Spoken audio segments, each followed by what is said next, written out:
আসসালামু আলাইকুম। তো আমরা আজকে দেখাবো এই মেশিনটার সেটআপ প্রক্রিয়া। এটা কিন্তু আমাদেরকে ম্যানুয়াল সিলিং ফ্যানের কয়েল বাঁধাই মেশিন। তো এই মেশিনটাও ডেলিভারি যাবে। তো আমরা আপনাকে এই মেশিন দিয়ে দেখাবো যে এই ম্যানুয়াল মেশিনগুলো কীভাবে সেটআপ করতে হয়।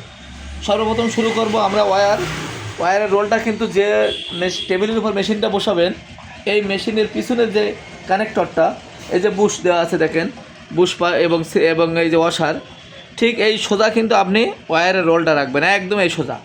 এবার ওয়্যারের মাথাটা নেবেন, নিয়ে সর্বপ্রথম আপনি এই বুশ পাইপটা ঢোকাবেন। এখানে একটা বুশ পাইপ আছে, সিরামিক বুশ। এই দেখেন আমি তো কিন্তু এই বুশ পাইপটা ঢোকাচ্ছি, এই যে এই বুশ পাইপটা ঢোকাচ্ছি। এরপরে এই শেপের এখানে একটা চিকন তামার পাইপ আছে, একদম এই পাইপটা এখান থেকে এই মাথা পর্যন্ত বেরিয়ে আসছে। তো আপনি কিন্তু আস্তে আস্তে করে ওই তামার পাইপ দিয়ে এই যে এই তার ওয়্যারটা ঢুকাই নেবেন। এই যে আমি যেভাবে সুন্দর করে দেখেছেন আস্তে আস্তে দিচ্ছি, এইভাবে আপনি ঢুকাই নেবেন। তো দেখেন এই যে আমি কিন্তু আস্তে আস্তে ঢুকাচ্ছি, আপনারা দেখতে পাচ্ছেন আমি খুবই আস্তে আস্তে কিন্তু ঢুকাচ্ছি। এই যে আস্তে আস্তে ঢোকার পরে আপনি দেখবেন যে এই মাথাতে বেরিয়ে আসছে কিনা। তো আমি যদি দেখাই, তো দেখেন এই যে তামার পাইপ দিয়ে কিন্তু আমার ওয়্যারটা বেরিয়ে আসছে, যে ওয়্যারটা।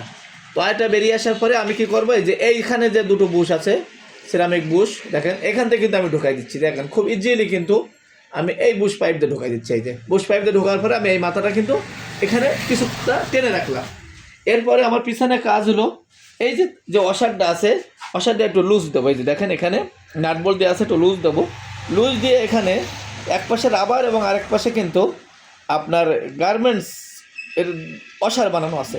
এই যে গার্মেন্টসের কাপড় জাতীয়, ফাইবার জাতীয় দিয়ে ওয়াশার বানানো আছে, এই রাবার এবং ওয়াশারের মাঝখানে ঢুকাই দেবেন তারটা দিয়ে। এবারে কিন্তু আপনি এটা টাইট দেবেন। এটা প্রথম পর্যায়ে আপনি হালকা টাইট দিয়ে রাখলেন। রাখার পরে আপনি এই সামনের সাইডে আসবেন, আসার পরে আপনি হাত দিয়ে টান দেবেন। এটা আপনি যে পরিমাণ টাইট রাখলেন একটু বেশ টাইট রাখবেন, কারণ আপনি বেশি টাইট রাখলে এইখানে কিন্তু তারটা বেশি ভালোভাবে পেঁচানো হবে, এবং এইখানে যদি টাইট হয় কয়েলটাও ভালো হবে, কয়েলের ওয়্যারগুলো কিন্তু এর ভিতরে ভালোভাবে জায়গা ধরবে। তবে আবার অতিরিক্ত এমন টাইট দেবেন না যে ওয়্যারটা ছিঁড়ে যায়। এটা আপনি পরিমাণ মতো দেখলে বুঝতে পারবেন। আর এটা কি পরিমাণ টাইট দেবেন, আমরা ওয়াশারের এখানে একটু অংশ তার রেখে দেবো, আপনি হাতে পাওয়ার পরে সে ওয়্যারটা টেনে দেখবেন যে কী পরিমাণ টাইট দেওয়া লাগে।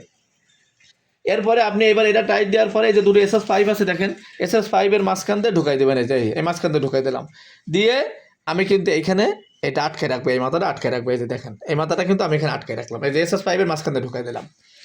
এরপরে আমি যেহেতু আপনাদেরকে আর্মেচারটা সেট আপ করে নিচ্ছি, আর্মেচারটা কীভাবে সেট আপ করবেন এখানে দেখেন দেওয়া আছে। এই সুন্দর করে আর্মেচারটা দেওয়ার জন্য দুই সাইডে দুটো নাট দেওয়া আছে, বোল্ট দেওয়া আছে।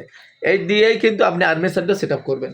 আর্মেচারটা সোজা সেট আপ করবেন একদম। এই যে শেপ, এখানে যে শেপ আছে, শেপের পরে দেখেন এই যে ডাইশ আছে, এই যে ডাইশ আমি পরাই দিছি, এই ডাইশ আছে।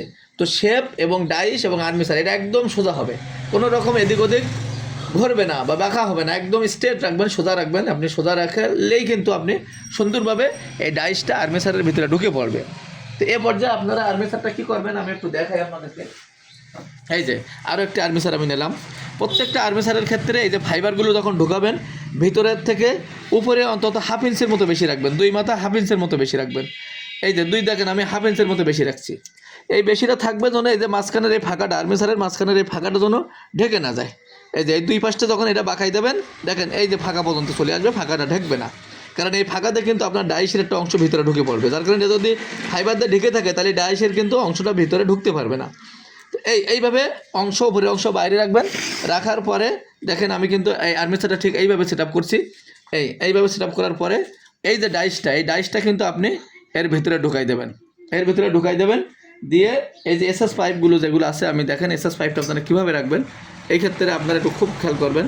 এই যে উপরের এসএস পাইপটা দেখেন, এই যে ঠিক এই ফাইবার, কালো ফাইবারের একদম মুখে মুখে রাখবেন, যেন সহজে এই এসএস পাইপে টাচ খেয়ে তারটা ভিতরে ঢুকতে পারে, এই ভিতরে ঢুকতে পারে। এই আর নিচের এসএস পাইপটাও একই সিস্টেমে কিন্তু আপনি এইখানে রাখবেন এমনভাবে যে সহজে যেন এসএস পাইপে টাচ খেয়ে ভিতরে ঢুকতে পারে, যেন এই কর্নারে না বাঁধে। আপনি যদি এসএস পাইপটা বেশি উপরে রাখেন আর নিচেরটা বেশি নিচে রাখেন তাহলে কিন্তু এই কর্নারে, আর্মেচারের কর্নারে কিন্তু তার বেঁধে যাবে। আর যদি একদম এই ফাঁকা বরাবর সেম রাখেন তাহলে কিন্তু তারটা বাঁধবে না, ভিতরে সহজে ঢুকে পড়বে।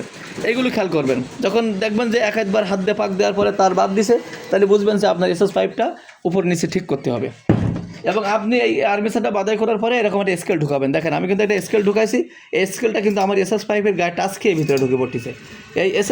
এই যে স্কেলটা যদি এরকম এসএস পাইপের গায়ে টাচ খেয়ে ভিতরে ঢোকে তাহলে বুঝবেন ঠিক আছে। দেখেন আমার কত সুন্দরভাবে কিন্তু এই যে ভিতরে ঢুকে পড়তেছে, দেখেন এই যে কত সুন্দরভাবে ভিতরে ঢুকে পড়তেছে। আমি কিন্তু পাশাপাশি কয়েল বাদাই করে দেখাবো। তো এই যখন আপনি এই আর্মিসার সেট আপ করলেন, তার সেট আপ করলেন, ডাইসটা এইভাবে সুন্দর করে সেট আপ করলেন। তো এবার ডাইসের ক্ষেত্রে আপনাকে আরেকটা জিনিস খেয়াল রাখতে হবে, সেটা হলো ডাইসের ক্ষেত্রে আপনি কি করবেন, যখন আপনি ভিতরের কয়েল বাদাই করবেন, এই আর্মিসারে যখন ভিতরের কয়েল বাদাই করবেন, তখন এখানে ডাইসের এখানে দেখেন আমার নাট বল্ট দেওয়া আছে। অবশ্যই আপনি এই অংশটা এই নাট বল্ট ঢিলা দিয়ে পরিমাণ মতো সামনে উঠাই নেবেন। যে আর্মিসার যেরকম সাইজ, সেই আর্মিসারের সাইজ অনুযায়ী কিন্তু আপনি সামনে উঠাই নেবেন। এইটা আপনি একটু বেশি সামনে উঠাই নেবেন, নিলে ভিতরের কয়েলটা খুব ভালো পেছানো হবে। এটা যদি সামনে একটু কম ওঠান, একটু বেশি পিছানে নেন, তাহলে কিন্তু তারগুলো পিছন সাইডে পড়বে। চেষ্টা করবেন তারগুলো সবসময় সামনের সাইডে পড়ার জন্য। আর সামনের সাইডে তার পড়ার জন্য কিন্তু অবশ্যই একটু সামনে উঠাই নেবেন পরিমাণ মতো। এমনি আপনি 1-2 বার চেষ্টা করলে আপনি বুঝতে পারবেন। আর যখন আপনি এই যে দেখেন বাহিরের কয়েল, আমি এটা যে যদি আপনাকে একটু দেখাই, যখন আপনি বাহিরের কয়েল বাদাই করবেন,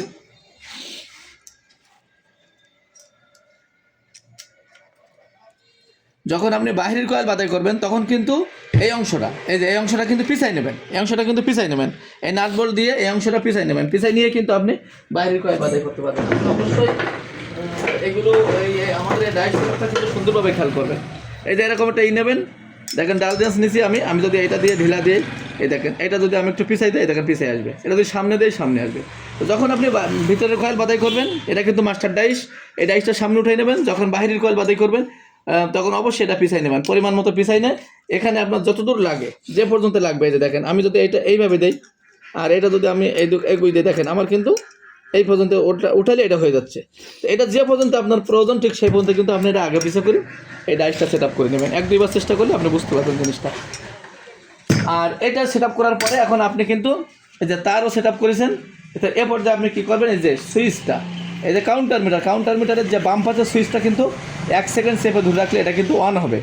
আর এই ডাইন পাশেটা কিন্তু রিসেট, এটা চাপলে রিসেট হবে। তবে এটা চাপা লাগবে না, আপনি রিসেটের ক্ষেত্রে লালটা চাপবেন না, এই লালটাও রিসেট বাটন। তো আমি এখন রিসেটটা 0-0 করে নিলাম এবং আমি কিন্তু মিটারটা অন করে নিছি। আমার কাজ হলো সর্বপ্রথম আমি হাত দিয়ে এরকম হাত দিয়ে 2 প্যাচ 5 প্যাচ দিয়ে নেব এবং দেখব যে আমার তার তোর সব ঠিকঠাক যাচ্ছে কিনা। তার তো যদি সব ঠিকঠাক যায়, তারপরেই কিন্তু আমি যদি বুঝি যে আমার এখানে ঢিলা হচ্ছে, আরও টাইট দরকার, তখন অবশ্যই কিন্তু আপনি এখানে এই তারটা আরও টাইট দিয়ে নেবেন। কারণ এই তারটা কিন্তু একটু বেশি টাইট দেওয়া ভালো, মানে ছিঁড়ে না দেয় এই পরিমাণ টাইট দিলে এই তারটা আপনাকে কিন্তু এখানে কয়েলটা খুব ভালোভাবে পেঁচাতে পারবেন। তো এরকম পরিমাণ মতো টাইট দেওয়ার পরে হাত দিয়ে 2-5 প্যাচ দেওয়ার পরে সব যখন বলবেন ঠিকঠাক আছে, এখানে হাত দিয়ে দেখবেন টাইট আছে কিনা, যে কয়টা দিয়েছেন এই কয়টা আছে হাত দিয়ে নাড়া দেবেন। টাইট যদি থাকে, এরপরে কিন্তু আপনি এই হুইলটা এরকম করবেন। দেখেন এই হুইলটা কিন্তু ইজি, এরকম একদম দেখেন আমি হাতে ঘুরাচ্ছি আস্তে আস্তে, এরকম হুইলটা ইজি ঘোরাবেন, ওখানে সুন্দরভাবে কিন্তু আপনার পেস হবে। এইভাবেই কিন্তু আপনি এই মেশিনটা সেট আপ করবেন। তো এই ছিল সেট আপ ভিডিও এই মেশিনের উপরে এবং অটো মেশিনের উপরে। আমাদের অসংখ্য ভিডিও দেওয়া আছে, যাদের দরকার ভিডিও দেখে যারা সেটিংটা শিখতে চান তারা অবশ্যই আমাদের চ্যানেল সাবস্ক্রাইব করে ভিডিওগুলো দেখে আসতে পারেন। আর যাদের মেশিন প্রয়োজন তারা অবশ্যই স্ক্রিনে দেওয়া নম্বরে ফোন করবেন। আসসালামু আলাইকুম।